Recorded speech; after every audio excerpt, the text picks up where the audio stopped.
2020 NBA All-Star Game in Chicago. Who are you for? Team LeBron or Team Giannis? Comment down below as we break it down here in the next episode of Sideline Sports Podcast.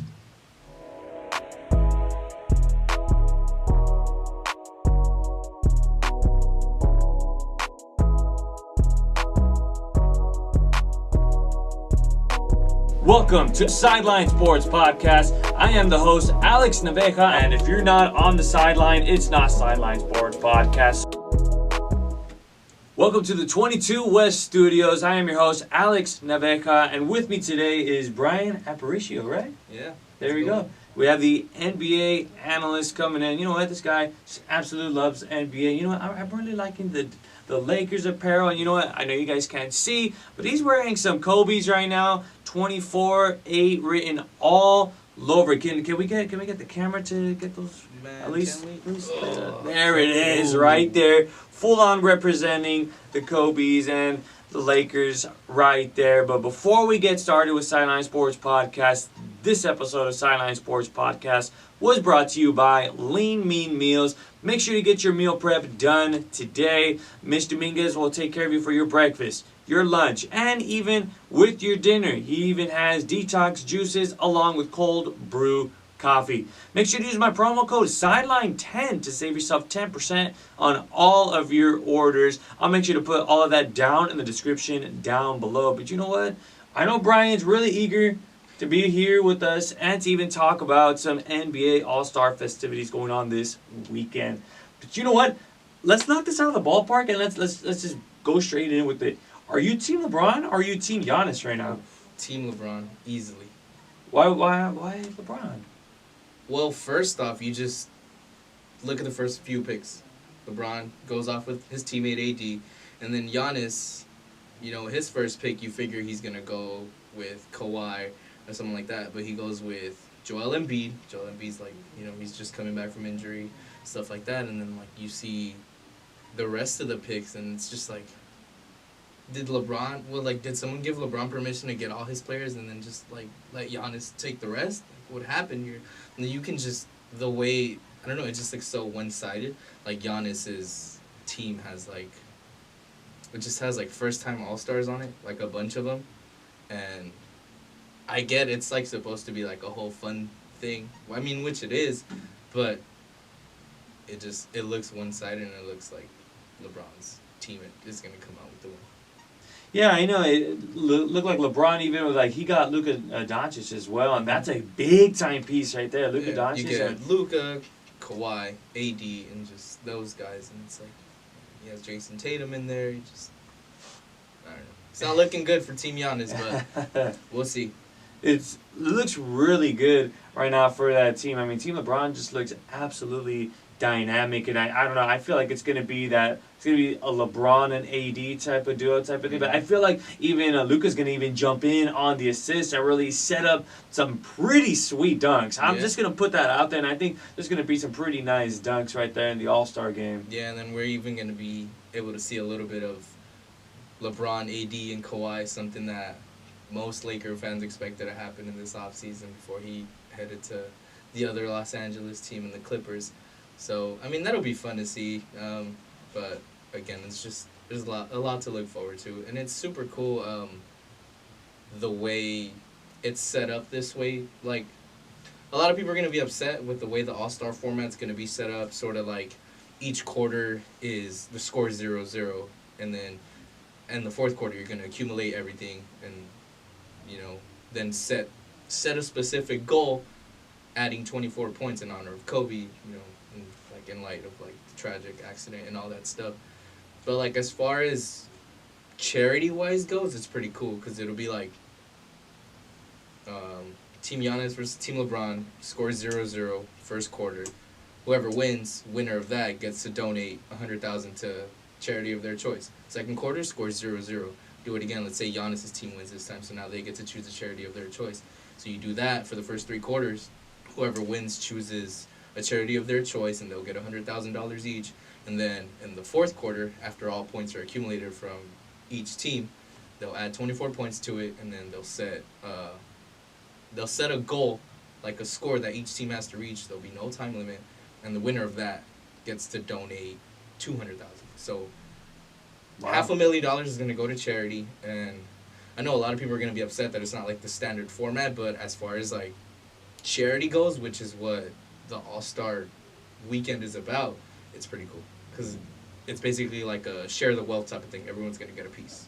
So that's why I think it's like, in that perspective, it's a pretty cool thing that they're doing.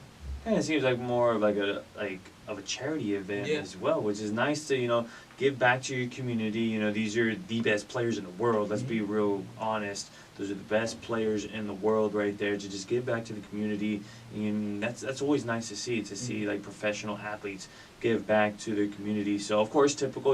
There's the MVP that's going to be given out and stuff. Who do you think is going to come out as the MVP? One of the guys who, I don't know, it won't be like the guys that you expect. Like, I don't see, like, LeBron winning it. I don't see Giannis winning it. Honestly, it'll be pretty cool if, like, AD could win the MVP. It's his hometown. And it's just like, why not put on a show for, people that adore you? So right. That'd be cool. So my pick would be AD, but it could go, I don't know, maybe Giannis. Maybe Trae Young, it's the All-Star game. He's just going to tear it up. He's just going to launch that three. He He has the green off. light. They all have the green light. And, I mean, why not? So I would go either AD, Giannis, or Trae Young. I think maybe even Damian Lillard can even be like a little for sure. like a sleeper team. He's been on a super hot streak. Here's the thing about Lillard, though. Lillard can really drop the downtown. I'm talking like deep threes. And it's ridiculous. He takes them from deep, really, really deep, like deeper than downtown, and he drains them. It's not he's just really efficient. There was a stat on like Dame taking 30-foot 3-pointers. I think he shoots like at a 35 or a 37% clip, something like that. He's just like super efficient. I saw a stat. This happened. I checked this stat after Dame beat the Lakers. After like the tribute and all that. I remember that night. He was just lights out the entire night. This dude takes, his 30-foot jump shots, and he's shooting at a 35 to a 37% clip, which like most guys don't even take shots from that deep outside. And Dame, it's practice for him. Like, that's super efficient. Just a little bit unfortunate for him to see him and not being able to win, because I mean he's a competitor, and I really feel like this guy is a gamer, this guy's a hooper, this guy's like the definition of determined. Honestly, I thought although the Lakers lost, I thought it was just cool seeing Dame put on a show like that, because the way the league is set up today, you can point them out, who's an alpha, who's an alpha for their team. And Dame is that dude. It was cool seeing him put on that show, because it's just you wanted this win so bad, but he wouldn't let you. It's sort of some of the stuff Kobe would do. Exactly. He'd go into your arena and he'd rip your heart out. And he'd have fun doing it. So it was although we wanted that win badly, it was really cool seeing Dame do that. I couldn't be mad at it. I was this dude's hitting these really tough shots off the dribble, or he'll get a screen from the big, he'll get the handoff or whatever, and he's already pulling up. And it's just almost impossible to guard that. It's such a tough shot, and to see him knocking him down consistently, you can't get mad at it. It's just hey, all you can do is put a hand up. If it goes in, that's it. What are you gonna do? Foul him? Put him at the line? He's a super efficient free throw shooter. You're gonna give him 3 regardless. So just pick your poison when it comes to him. And man, he just killed them from anywhere on that floor. Big time player indeed for the Portland Trailblazers. I mean, this is a guy I really feel like he is gonna make a really big statement in the All-Star game. If you ask me, I think that's gonna be the MVP for it, because I feel like that's gonna be his opportunity for his time to shine. He's gonna show off those long distance shots right there, and not only that, throughout his whole career, Dame has sort of been overlooked, because while he thrives or whatever, Portland itself is they're there in the playoff race and stuff like that, but they've never been in that tier where everyone's Blazers are that team, you better fear them. And it sucks because Dame can hold his own against anyone, but he's always been overlooked, because at the same time he's putting up these monster numbers, so are other guards. Like Russell Westbrook was averaging triple doubles throughout the season. Steph Curry was putting on one of the best seasons ever, creating one of the best teams, going 73-9, winning unanimous MVP. So like stuff like that's going on, while Dame is also putting up spectacular stuff. And then like we're not even gonna, like you mentioned Harden too, averaging crazy amount of points and just doing it all. So all these guards in the West are just doing amazing things. So like it's not unreasonable to overlook what Dame is doing, because what he's doing is pretty spectacular too. It's just what everyone else was doing at the time was just like it was just bigger, just and everyone just, like there's just not enough shine to go around. So it's like exactly. But like real people know like what he can do and stuff like that, and it's just there's just not enough shine for everyone to go around, and we'll see. So far so good, he's like willing Portland into the playoffs after starting off so sluggish, but we'll see how it goes with that. They're fighting for the 8th spot. I'm kind of hoping they don't stay at the 8th spot, because then if the Lakers stay in the 1 seed, that'd be an interesting round 1. I mean, like, it'd be cool to see them. But, it'd be like, super but fun. if you had to choose, like if the Lakers had to choose whether they'd want to go up against the Blazers or the Grizzlies, I'm pretty sure 10 out of 10 times they're going to pick the Grizzlies. But we'll see. They're not too far off, and there's still about 30 games to go, more or less. So we'll see how like plays out. So let's talk about the other festivity over in the All-Star game, the dunking contest. I mean, that's always pretty fun, because year in, year out, you usually see some pretty interesting dunks, and there's been some pretty interesting dunks all year round. Just so many of them have been so interesting, and especially with Dwight Howard, he's going to be in the dunk contest. So I think he's going to come back with the whole Superman routine and such, and I think he's going to come back. And I think even then they were talking about he wanted Kobe to toss him the balls for him to dunk and all. So I think this dunk contest for Dwight Howard's going to mean a lot to him. So it was unfortunate. I forgot what game it might have been, but post game, Dwight was talking about Kobe had actually agreed like he was gonna help him out. So when he first mentioned it, he wanted his help. Like he didn't know if Kobe was gonna say yes or anything. But after like the events happened and everything, post game after a game, he mentioned that Kobe had agreed and he was gonna do it in Chicago and all of that. But honestly, like this dunk contest, it feels like it's gonna be like a 2-man race between Aaron Gordon and Derrick Jones Jr. Because like it's cool like that Dwight's in it. It's sort of part of this whole redemption season, because like when the Lakers signed him, no one expected Dwight to even be a contributor. Like they gave Dwight the most, like the way the contract was set up, it was in a way that no matter what, like it wouldn't hurt the Lakers. So like if when they signed him, if he stinks it up, they can just cut him and they'd lose no money and stuff like that. So like everything was set up for Dwight to prove himself, and he like exceeded expectations almost immediately. Like you just get, the Lakers were already big with JaVale and AD at the 4 and the 5. And then you sub out McGee, and then now you bring in Dwight. And, like, you just have twin towers throughout the game. And even then, like, when they're not in, you slide AD now to the 5. So Lakers throughout the entire, like, throughout any game, they're staying big.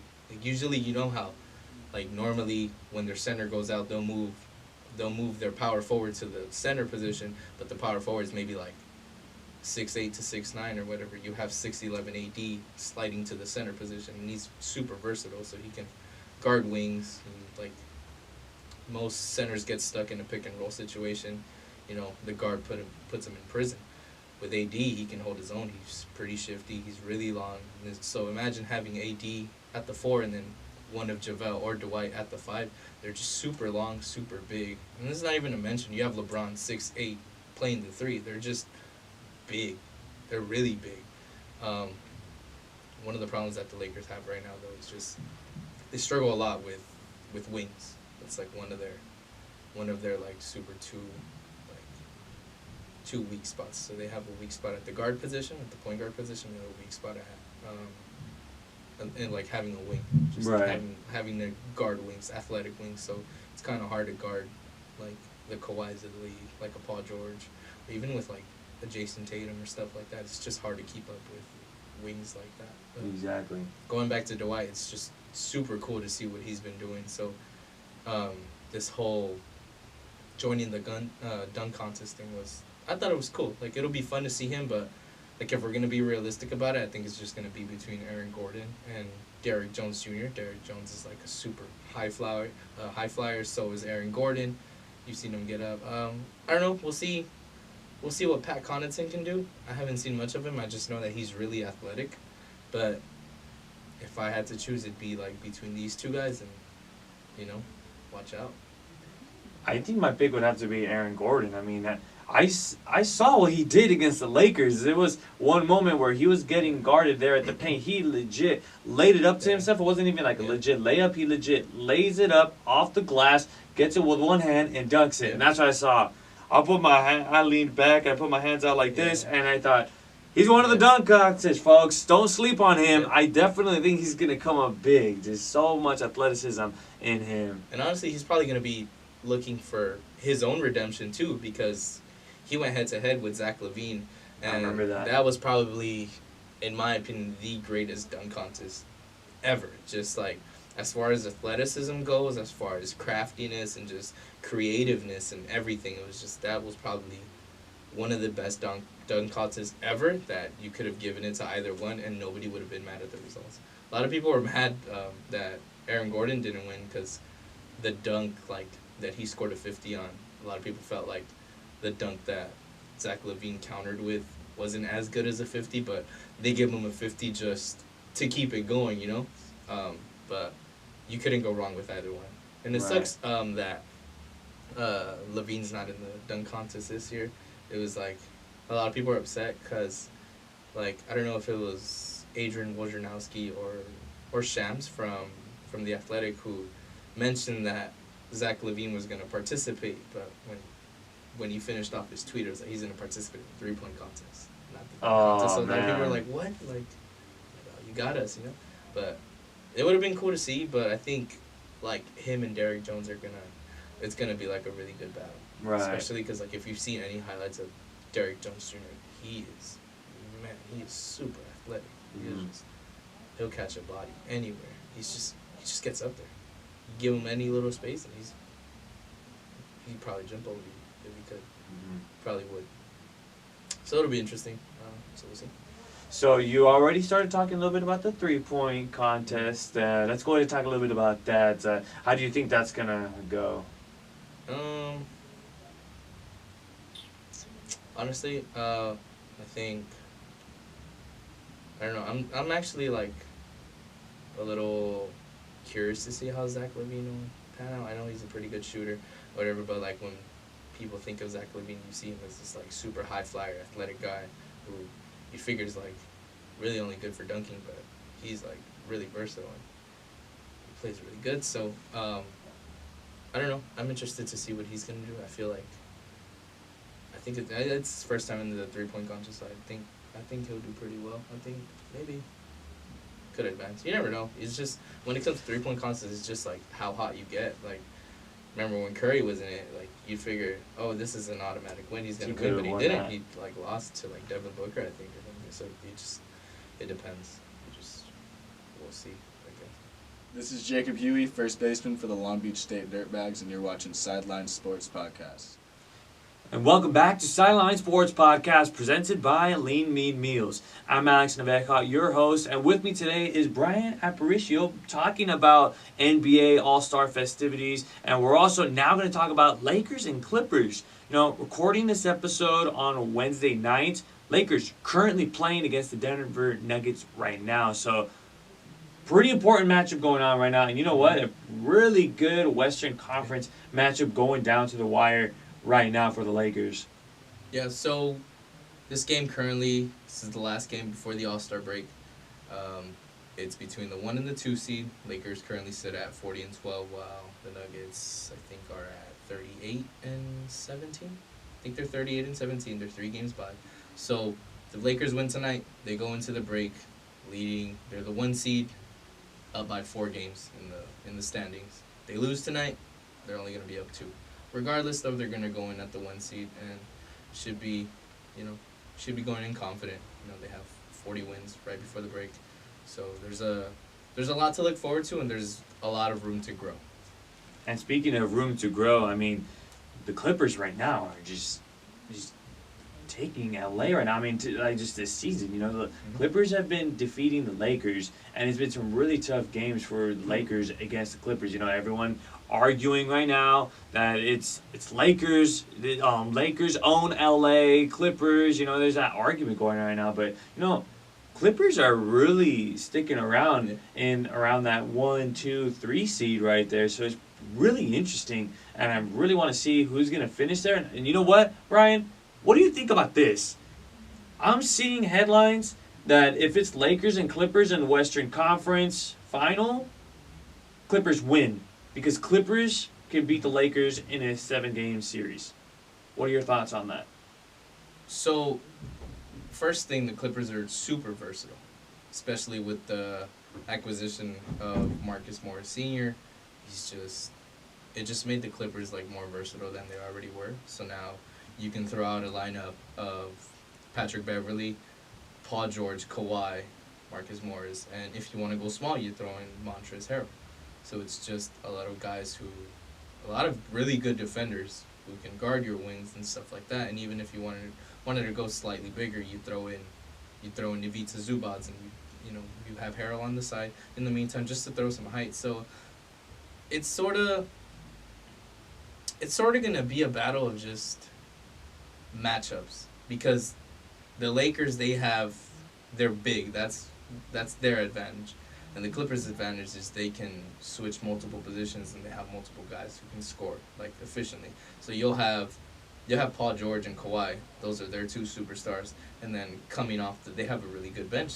You have Lou Williams coming off the bench, and he's really efficient with Montrezl Harrell in the pick and roll situation.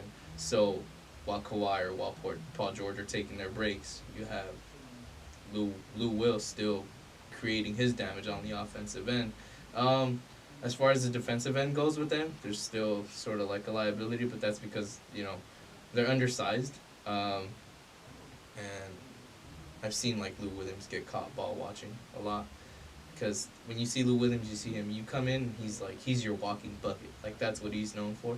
So I feel like Lakers will have to use that to their advantage. They're going to have to just, try to hold him as much as he could to limit his offensive capabilities. But on the defensive end, when he's in, you have to go at him. Because the way you're going to neutralize Lou Williams is by going at him at the defensive end, possibly getting him into foul trouble. Because if you're going to throw Lou Williams in just for offense, that's what he does. He's going to kill you every single time.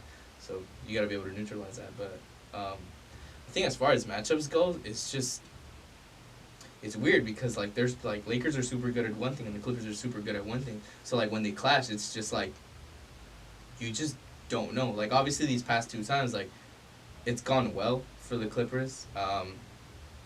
It was sort of frustrating. I can see why it was frustrating for Laker fans in the second game with Paul George back and Kawhi and everything. Paul George had a terrible game.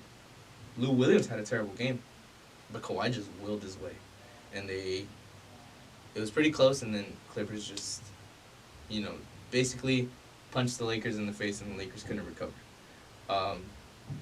But honestly, it's going to be a matchup thing, and the Lakers better hope they get an additional wing defender or something, because it's going to be tough to guard those guys, and especially if you throw in Marcus Morris in there too, now you have to guard him, and then with Kawhi and PG, and let's say they play Lou Williams at the 1, it just gets really tough. But then, to counter that, Lakers go big. They can throw Kyle Kuzma, LeBron, AD, and throw center if you have to. The smallest guy out of those guys mentioned is Kuzma. No, is LeBron. LeBron's 6'8", Kuzma 6'9". AD's 11. If you throw a Lakers center out there, they're 7 feet. So it's Lakers can use that to their advantage, but it's going to be a matchup thing. But Lakers better hope they have a wing defender to help with Kawhi and or PG. Danny Green can only guard so many wings, so we'll see. I mean, I feel like the Clippers have 2 Mr. Fourth Quarter because, Kawhi can really go off on the fourth quarter when it needs to be done. I feel like he can really carry the team. If he sees a team is down, he'll come up with some pretty big layups and he'll come up with some big plays. And I mean, Lou Williams, when it comes to that fourth quarter, wow, just so many like games he he just turns on a lights switch out, and he lights just- out. Absolutely, just a big time player for the Clippers. And you know, when he was with the Lakers too, I mean, he made some Oh, yeah. great fourth quarter comebacks for the Lakers as well. And to this day, I still regret the Lakers, trading away Lou Williams like that, big time player for the Lakers. But I mean, what do you think the second half for the Lakers is gonna look like? So honestly, the second half of this season, I think they're on pace.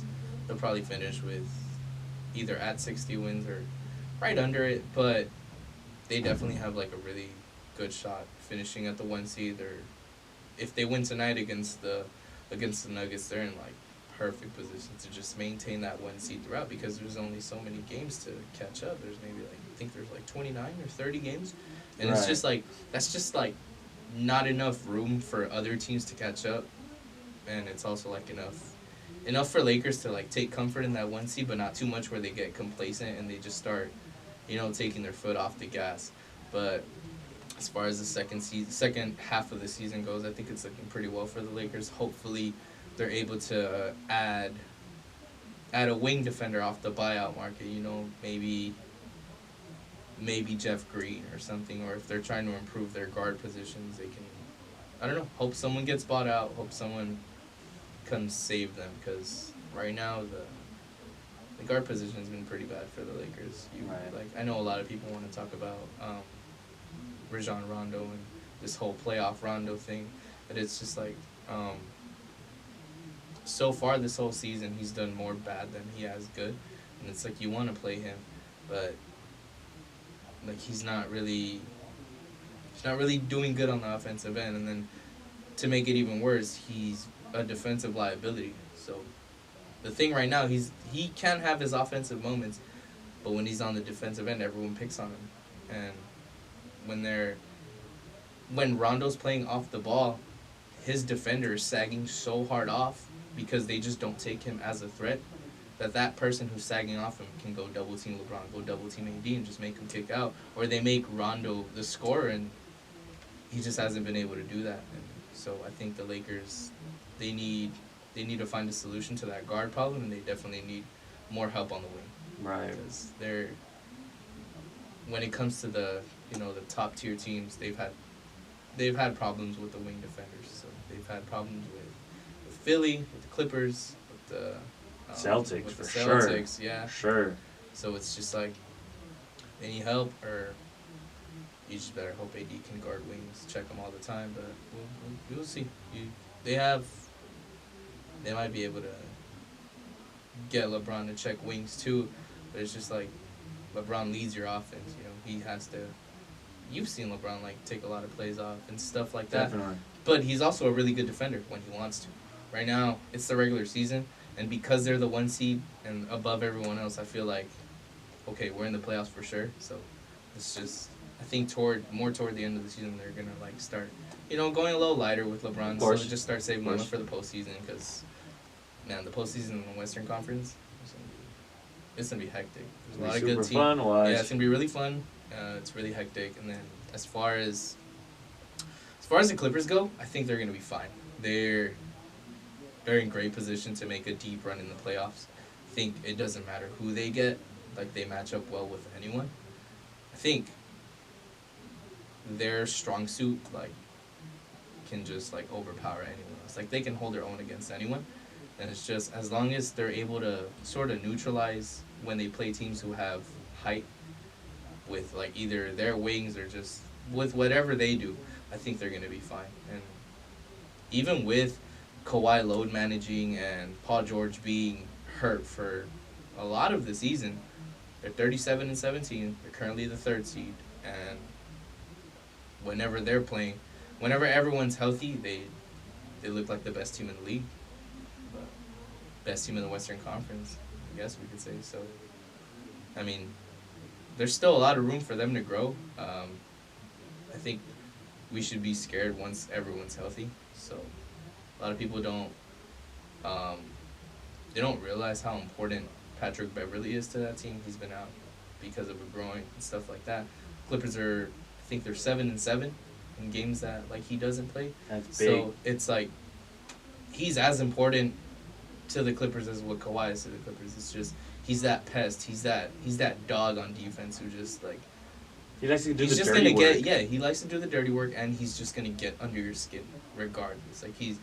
It's not only being a dog on defense, he's also trying to get inside your head and just trying to mess with you and just trying to throw you off your game, and he does a really good job of it. A lot of people get really annoyed at what he does, but hey, it works, and it works for them, and everyone appreciates the work that he does there. So once everyone's healthy for the Clippers, which I'm assuming is going to be in the postseason, they're going to be forced to be reckoned with.